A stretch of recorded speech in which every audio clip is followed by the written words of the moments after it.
தலைவர் கலைஞரின் உயிரினும் மேலான அன்பு உடன்பிறப்புகளுக்கு இனிய காலை வணக்கம்.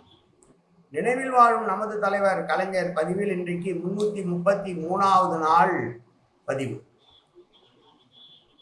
இன்றைக்கு மே 1 உலக தொழிலாளர்கள் தினம். இந்திய திருநாட்டிலே முதலாக தொழிலாளர் தினத்திற்கென்று அரசு விடுமுறை அறிந்தவர் கலைஞர்.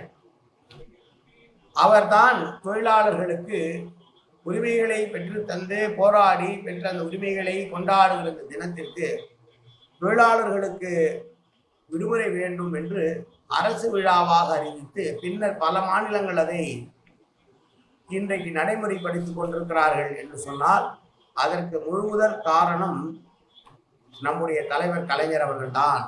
அவருக்கு நம்முடைய வீர வணக்கத்தை சொல்லி இந்த பதிவை ஆரம்பிக்கிறேன். இந்த பதிவு 333வது பதிவு. கலைஞருடைய முத்து குவியல் என்கிற புத்தகத்திலிருந்து தான் இன்றைக்கு நாம் எடுக்க போகிறோம். சில முத்து சிரல்களை, முத்து குவியலிலிருந்து சில முத்துக்களை இன்றைக்கு எடுத்து பார்க்க போகிறோம்.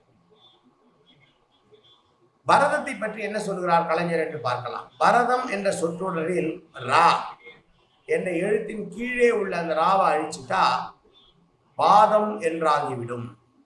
பாதம் ஆடும் பாவையர், பரதம் ஆடும் பாவையர்களுக்கு பாதம் முக்கியம். அதாவது பெண்களுக்கு, பரதம் ஆடக்கூடிய பெண்களுக்கு கால் முக்கியம், பாதம் முக்கியம். பாதம் என்கிற வார்த்தையில் பா தாயும் என்கிற வார்த்தையிலே அருகில் உள்ள அந்த துணை எழுத்தை நீக்கிவிட்டால் பதம் என்று வரும். நடனம் ஆட வேண்டிய எல்லோருக்குமே பதம் தெரிந்திருக்க வேண்டும். ஆடும் மகளிர் பா என்கிற எழுத்தை எடுத்து விட்டால் ரதம் வரும். ஆடும் மகளிர் எல்லாம் ரதம் போல் பருமனாக இருந்தால் ஆட முடியாது. ஆனால் ரதம் போல சிங்காரித்து கொண்டு ஆட வேண்டும் என்று சொல்லி ரதம் என்கிற வார்த்தையில் இருக்கிற ராவை நீக்கிவிட்டால் தம் என்று வரும். தம் என்றால் நடனம் ஆடுவர்களுக்கு தம் பிடிக்க மூச்சை பிடித்து ஆடக்கூடிய தெம்பு வேண்டும். இந்த வகையிலே தான் பரதம் என்று வந்திருக்கும் என்று நினைக்கிறேன் என்று பரதத்திற்கு ஒரு புது வகையான விளக்கத்தை தருகிறார் தலைவர் அவர்கள்.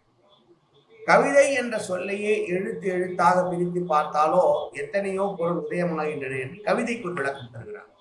கவிதையில் உள்ள தையை நீக்கிவிட்டால் கவிதான் கவிதையை எழுத முடியும். கவிதையில் உள்ள வீயை நீக்கிவிட்டால் கதை. கவிதையில் எத்தனையோ கதைகள் உருவாகின்றன. கவிதையில் கா நீக்கிவிட்டால் விதை. எத்தனையோ எண்ணங்கள் விதைக்கப்படுகின்றன. கவிதைகளை யாத்து தருகின்றார்கள். கற்பனை வளத்தோடு கருத்து வளமும் உடையவர்களாக இருக்க வேண்டும். வெறும் எழுத்துக்களையோ சொல்லுக்களையோ கொண்டு கவிதை எழுதுவதை விட அதில் பொருள் இருக்க வேண்டும். அந்த பொருள் மற்றவர்களுக்கு பயன்பட வேண்டும் என்று சொல்லுகிறார் கலைஞர். இந்திய கலாச்சாரத்தை பற்றி என்ன பேசுகிறார் பார்க்கலாம். இந்தியாவில் ஒவ்வொரு பகுதியும் தனக்கென ஒவ்வொரு மொழியும் இலக்கியமும் கொண்டது.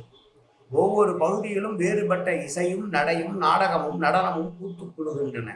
இவை அனைத்தையும் ஒருங்கு திரண்டதுக்கு பெயர்தான் இந்திய கலாச்சாரம். அதைத்தான் இந்த தேர்தலிலே நாம் INDIA என்று வைத்து Indian national development inclusive alliance என்று வேற்றுமையில் ஒற்றுமை காண்கிற இந்த துணை கண்டத்தை வெற்றி பெற்று பாசிச சர்க்காரை வீட்டுக்கு அனுப்ப வேண்டும் என்று பாராளுமன்ற தேர்தலிலே பயணப்பட்டு கொண்டு இருக்கும். 3 கட்ட தேர்தல் முடிந்து 4வது கட்ட தேர்தல் தொடங்க இருக்கிறது.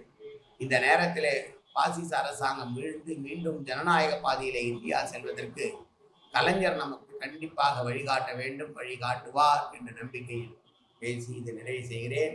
கலைஞரின் புகழ் ஓங்குக, கலைஞரின் புகழ் ஓங்குக, கலைஞரின் புகழ் ஓங்குக. நாளை சந்திப்போம். வைதாராம்.